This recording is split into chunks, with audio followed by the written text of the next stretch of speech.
सर्व महानगरपालिका ज्या आहेत 29 महानगरपालिकांच्या निवडणुका या 15 तारखेला होणार आहेत। आणि जसं देवेंद्रजी नेहमी सांगण्याचा प्रयत्न करतात की या सर्व महानगरपालिकांमध्ये आदरणीय पंतप्रधान नरेंद्र मोदीजी यांच्या नेतृत्वात आणि या देवेंद्रजी यांच्या नेतृत्वात सर्वच्या सर्व महानगरपालिकांमध्ये युतीचाच महापौर बसेल, यात काही शंका नाही। ज्यांनी पक्षप्रवेश केला भाजपमध्ये ते सर्व काँग्रेसच्या तिकिटावरती निवडून आले होते आणि अचानक आज ते भाजपमध्ये प्रवेश करते झालेले आहेत। जनतेने त्यांना काँग्रेसच्या तिकिटावर असतानाही निवडून दिलेलं आहे, तर ही जनतेची अपेक्षेची प्रतारणा झाली असं वाटत नाही का आपल्याला? आणि खरं तर आम्ही सर्वांनी त्यांच्याशी सर्वांशी जेव्हा चर्चा केली तेव्हा अतिशय प्रांजळपणे त्या सर्व नगरसेवकांशी जेव्हा चर्चा केली तेव्हा त्यांनी जी त्यांची बाजू मांडली ती अशी अतिशय योग्य अशी बाजू मांडण्याचा प्रयत्न केला।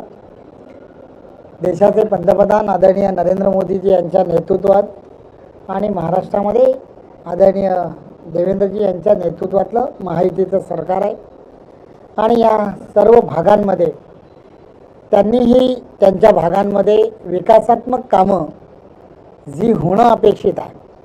प्रत्येकजण निवडणुकीला ज्यावेळेला उभा राहतो तेव्हा जिंकण्यासाठी उभा राहत असतो आणि त्या भागातील नागरिकांना ज्या नागरिक सुविधा उपलब्ध करून द्याव्या यासाठी तो नेहमीच प्रयत्न करत असतो की त्या मी निवडून आल्यानंतर त्या झाल्या पाहिजेत। आणि म्हणून बरेच वर्ष त्यांचे आणि आमचे असणारे एक चांगले मैत्रीपूर्ण संबंध आहेत।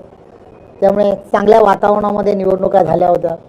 त्यामुळे जेव्हा त्यांनी हा विषय मांडला की आता ज्या वेळेला पुन्हा सभागृहामध्ये जाण्याची वेळ येईल त्यावेळेला विकासात्मक कामांच्या संदर्भामध्ये नक्की काय होईल, कसं काय होईल, तेव्हा आम्ही त्यांना सांगितलं की पंतप्रधान नरेंद्र मोदीजींच्या नेतृत्वात एकच मंत्र घेऊन आम्ही चालतो, सबका साथ सबका विकास।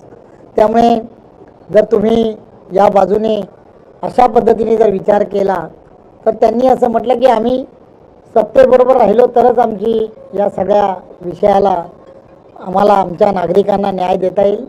तर आम्ही त्यांना 100% तुम्ही आमच्याबरोबर आलात तर आम्हाला नक्कीच आनंद होईल असं आम्ही त्यांना सांगितलं आणि त्यांनीसुद्धा खरं तर सकारात्मकदृष्ट्या त्याही गोष्टीचा विचार केला। म्हणून आम्हीही त्यांचे खूप खूप आभारी आहोत की आम्हालाही त्यामुळे एक वेगळ्या पद्धतीची त्या ठिकाणी चालना मिळेल।